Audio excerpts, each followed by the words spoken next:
Hi everyone, I'm Lisa Marshall, CEO for RASCW and South Central, and I have the honor today to interview someone who needs no introduction, Kevin King.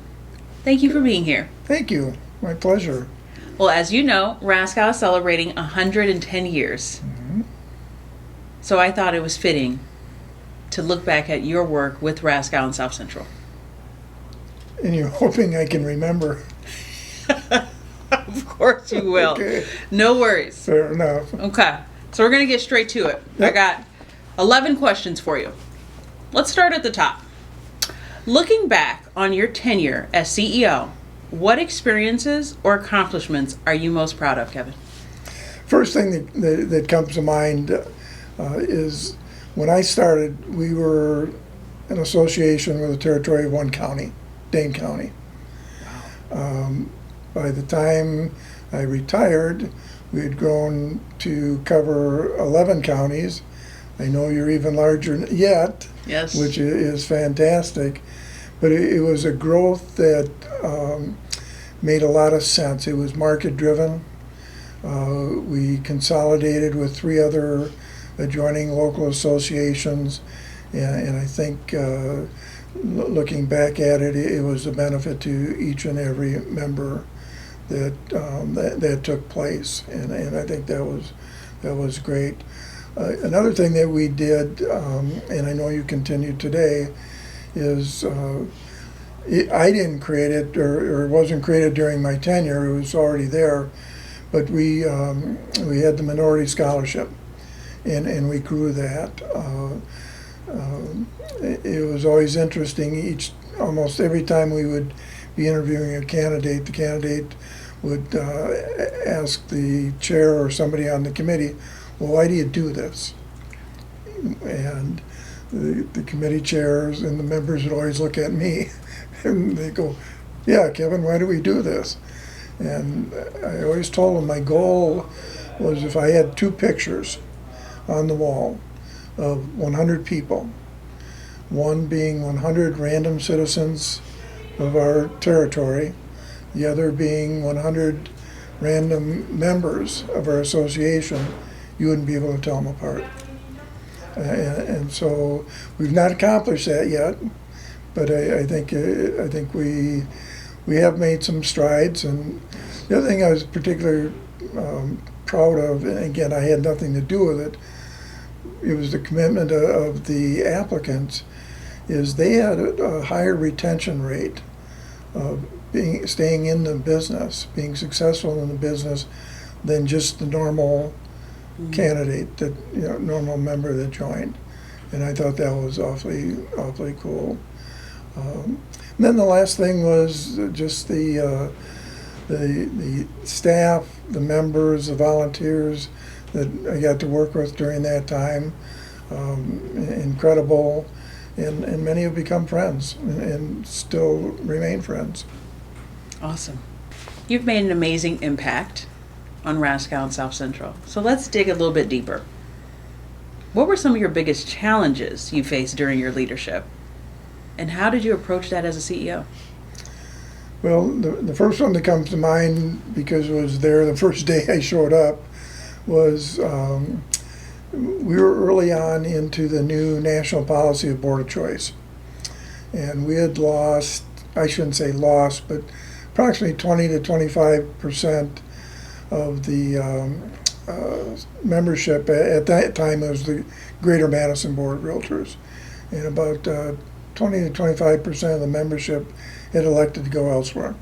Wow. They were doing business in Dane County, but they weren't receiving the services of the association that was here. So one of the things one of our early challenges was to find out why, and become, the popular term some days is relevant, but how can we be relevant to their business and make them want to be here versus somewhere else? The other thing we were doing was an MLS conversion. We were bleeding edge. It was only, as I recall, only us and the state of Maine, which had a statewide MLS. And at that time, we were trying to convert our MLS system to what was called a distributed system, which would allow members to download onto their PC and take their PC to their customer and clients, versus having customer and client come to the office, sit at the desktop and do their searches. And we worked very, very hard at making that happen. Unfortunately, it was probably too bleeding edge and before its time. But while we were attempting that conversion, we were also running our current system. Wow. So we had two systems going side by side. And how did we address it? We went into our board of directors meeting one day and said, it's okay if you want to terminate this contract. And you could just see the weight lift off their shoulder, and they said, okay, we'll do that. And then probably the third one was the recession. And that hit members in 2007 and about 2009, I think, would be considered the recession years. And that hit real estate really hard. I mean, it hit the country hard, there's no question, but that hit us hard. Fortunately, we had resources that we could continue the services that we were providing to the members. We didn't have to cut anything, and we didn't have to raise dues, because our members, they were digging into their savings accounts, for their own expenses. We had their savings account here at the association, and we dug into that. But we were able to do that, and very, very thankful. But as you well know, every day is a challenge. I mean, and the beauty, we would laugh. We would say, well, you've been in that position a long time. Doesn't it get boring? And you go, no, it doesn't get boring at all, because what happened last Tuesday is history. This Tuesday, totally different. You bring up something that's really interesting, is about the evolution of the association. Mm-hmm. And you've seen so many evolutions. Mm-hmm. Tell me about the most interesting evolution during your leadership that you've seen. Well, when we started, let me answer it this way. We attempted to keep things simple. And so we had what we call our cores. And what we felt we could help the members with would be professionalism, dispute resolution, education, communication, networking. Those would all be, we felt, very important. The evolution was in what we were doing in those areas. And for example, when I first started, we didn't know what an iPhone was. We'd never heard of Google. Real estate listings were not on the internet, that kind of thing. So what was important was the influence of outside factors, particularly as they influenced the consumers. Consumers had access to more information than ever before. Yeah. Not always good information, but they had information. And so they felt very, strong and powerful. And sometimes it would be very hard for our members and for us to help the members to tactfully let the consumer know that's not the way it is. Sorry, we're here to help you, but what you've been told in that infomercial at midnight is not the real world. I'm sorry. Okay. So, the cores stayed pretty much the same. What we did within those silos of those cores, that's what evolved and changed. Okay. So let's pivot a little bit. Okay. In your view, Mm-hmm. how has the real estate industry changed the most over the past decade? Well, I would say, because that'd take us back to approximately 2015, Yeah. the items that came to mind, the influence of social media, especially as a communication vehicle, the consolidations we've seen in associations, brokerages, and the consolidation of data that our members use. And some are very good, some consolidations are very good, they're very meaningful and end up being very beneficial. Some I worry but have the potential of limiting choices. And we have to be very careful, I think, of that, especially when it comes to consumers. The competition for eyeballs on the internet is crazy. It's just absolutely crazy. COVID took place during that period, and so we were looking at roughly 2 to 3 years of that impact. And that not only changed, we were fortunate that we were deemed, an essential service, and as an industry we could continue. But it changed how we did that, and not only how we were able to conduct our business, but also the clients that we served where they were living. All of a sudden, they didn't have to live nearby, their employer because they were all working remotely. So we had quite a change with that, and it also created some imbalance in the market. Those were very weird market years. And then probably leading them all, last but certainly not least, are all the legal challenges that are going on today. Yes. And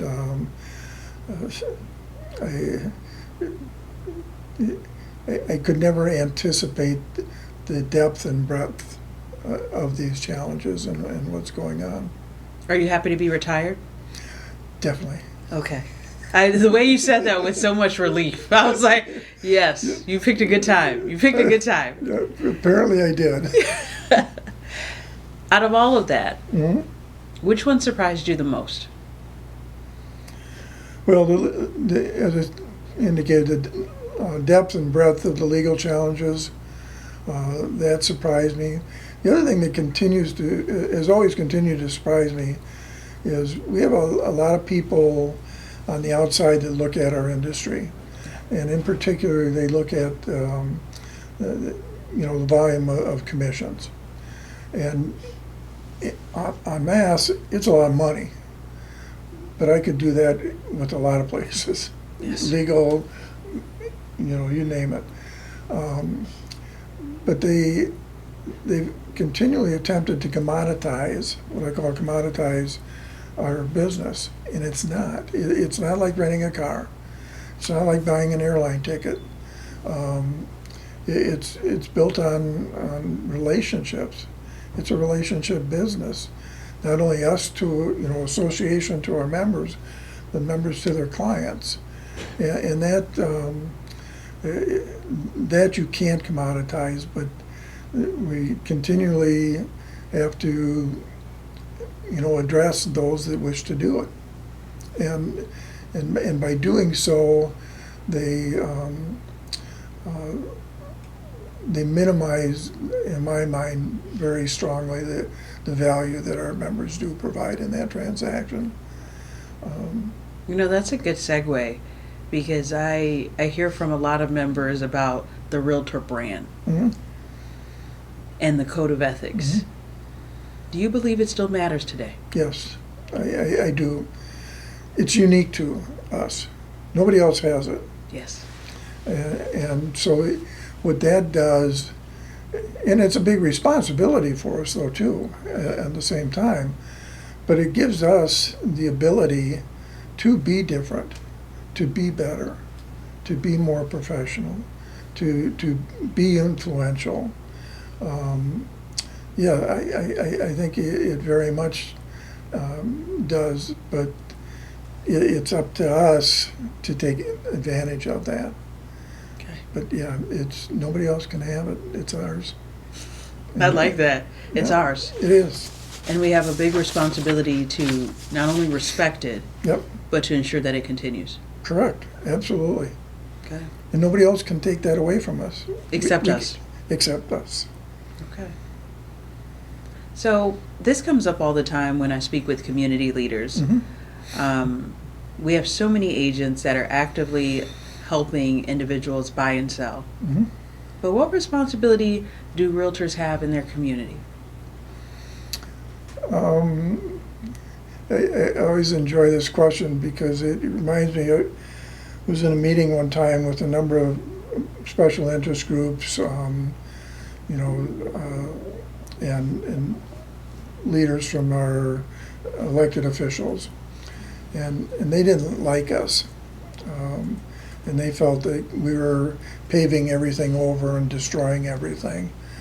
At one point in the meeting, I said to him, so just so I'm clear, do you think at 6 o'clock these bright shiny helicopters come in and scoop up all our members and take them to a wonderfully elegant island, and then they come back the next morning?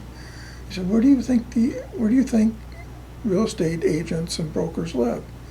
Same, right next to you. Yes. Same community.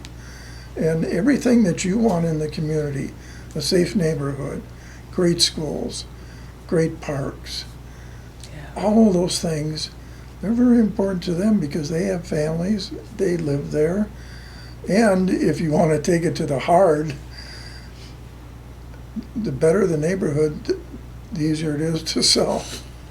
So, yes, they do. And again, I think it's evidence in the Good Neighbor Awards that you do. When you put that out in the stories that people come and tell you about what they're doing in their neighborhoods for their neighbors, the number of volunteer hours that they put in, it's enormous.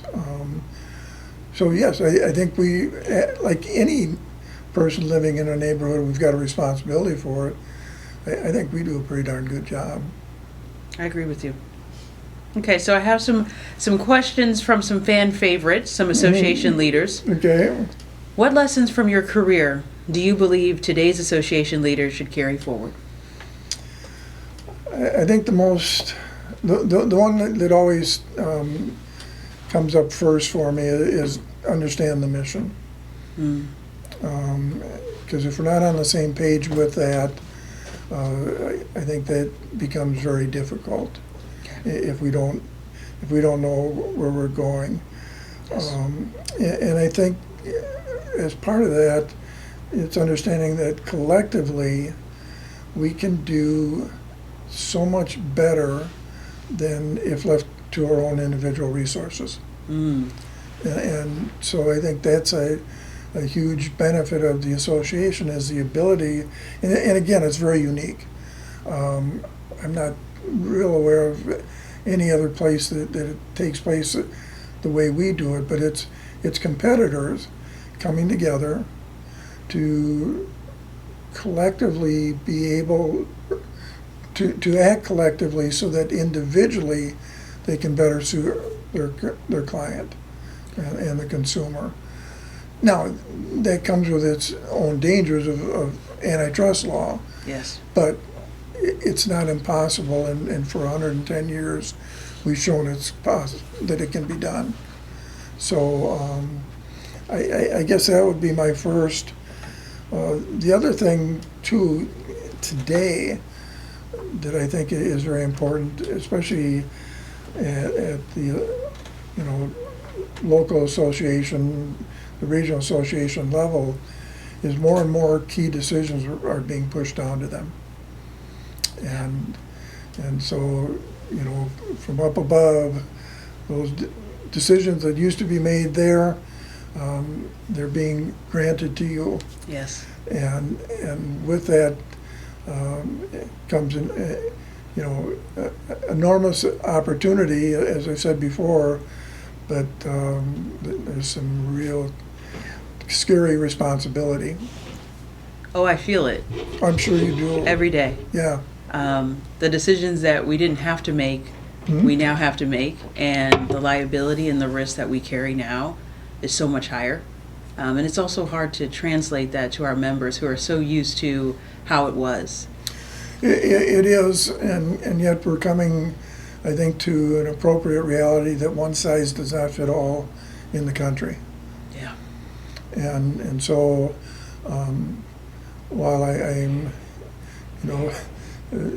as you say, the decisions are enormous, and they can be scary, but I'm actually glad we get to make them versus someone else that may not understand. And again, just a sideline, I had the privilege for a number of years to serve on the Professional Standards Committee of our National Association.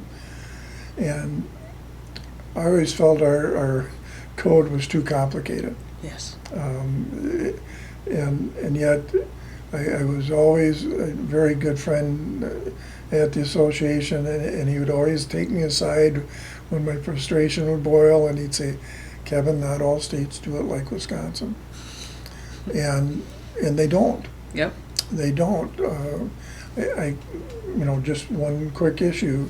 In Wisconsin, the terms of an offer to purchase are confidential. Yes. So you can be very comfortable as a consumer when you make your offer. I'm not out shopping it. There are states that invite shopping of Yes. offers because in their minds that's better and so it's when we get to the situation where the decisions are made too far from home, sometimes they don't understand what goes on in our home. And so that's why I like them. I like them here, but we need to be very, very careful. I like that. The decisions were made so far away from home, but we got to be careful. Mm-hmm. Yeah, I felt that. Thank you, Kevin. Good. Okay, you're dropping a lot of gems today, I have to tell you. Okay, well, I got something for you. Okay. What's one of the greatest opportunities that realtor associations need to do to ensure they have a future? Well, the future will always be there if they're doing things that make a difference.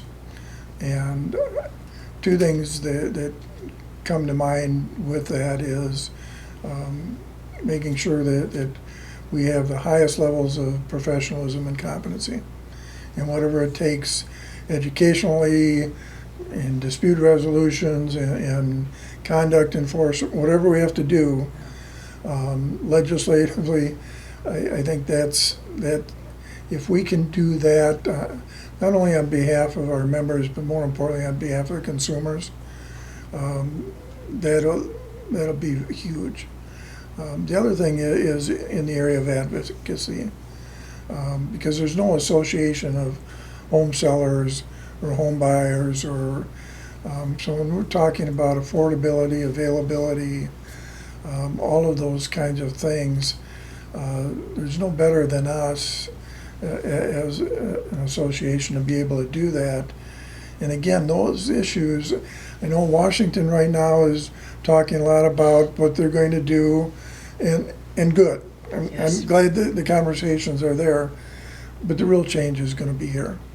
It's going to be in the state, and it's going to be in our regions, because again, nobody knows that better than us. So I would say, to me, those would be two very, very important ones. Okay.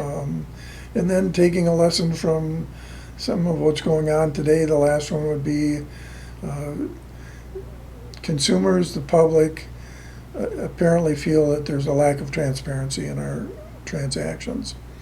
And I think as an association we can help with that. Talking to you is always wonderful. I would tell you that. I don't tell you that enough, but I just need to tell you. I could just spend all day with you. Okay, this is a good one. What do you believe still needs to get done in our industry today? And how can we encourage leaders to step into that?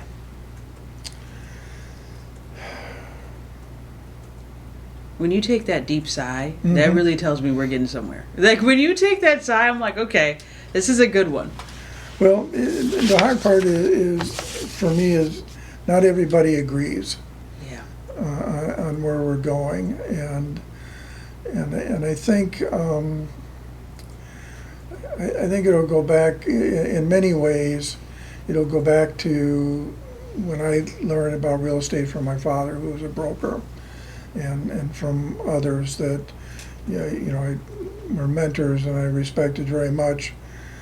And I think the best lesson they gave me was take care of the client. Everything else will take care of itself. And it's the principle in agency law. We've got to put our client first.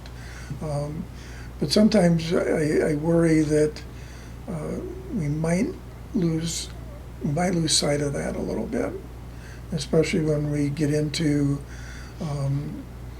some of the things that we can do collectively. We may lose sight of, is that going to be what we really intend to happen? So it's not a great answer. We've got one thing that's out there, and that's artificial intelligence. We got to figure out like everybody else, what the heck are we going to do with that? Yes. Because it can have a great deal of impact on our real estate transaction. I referenced earlier when the internet first came, to be more popular, and it created more information for consumers. They had access to more information for consumers. Well, that's still there. It just now, sometimes that information is artificially created. The photos, the things that take place. And it's not just in our industry, it's everywhere, but it certainly can impact our industry. And that's a tough one. That's a really hard one. It can have some benefits, but it can also, like many things, be used for not so good purposes. We're already starting to see that. Mm-hmm. Yeah. Yep. The last question. Mm-hmm. I know you're ready. I know you're ready for this one. If you could leave today's realtors and leaders with one guiding principle for leading through change, what would it be? I couldn't come up with one. Oh, okay. I've got two. Okay. And they're sort of cliches, and I apologize for that. But first one is know your why. And that can go in a lot of different directions. But I think if somebody can answer that, they'll be just fine. They'll be. And then the other one is, and people would always laugh at me with this, but do the right thing. And it's hard. Yes. I don't pretend it, but as I would tell people, I don't care if you're doing it right, if it's not the right thing. So, if you can, I try, I fail every day, but I still try with those two things, and kind of use those as my barometers. Know my why and do the right thing. You know what, Kevin? You are exactly what everyone says you are, a legend. No. How would you describe yourself? Most legends are dead. Oh, okay. Living? Should we put living in front of it? Okay. Maybe we'll go with the GOAT. That's what they call Michael Jordan. No,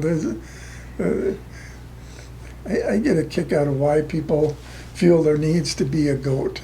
Ooh. Why can't we just appreciate Michael for Michael? And why do we have to compare LeBron or Larry Bird or anybody else, Magic? Why can't we just appreciate them for what they brought? That's amazing. You're right.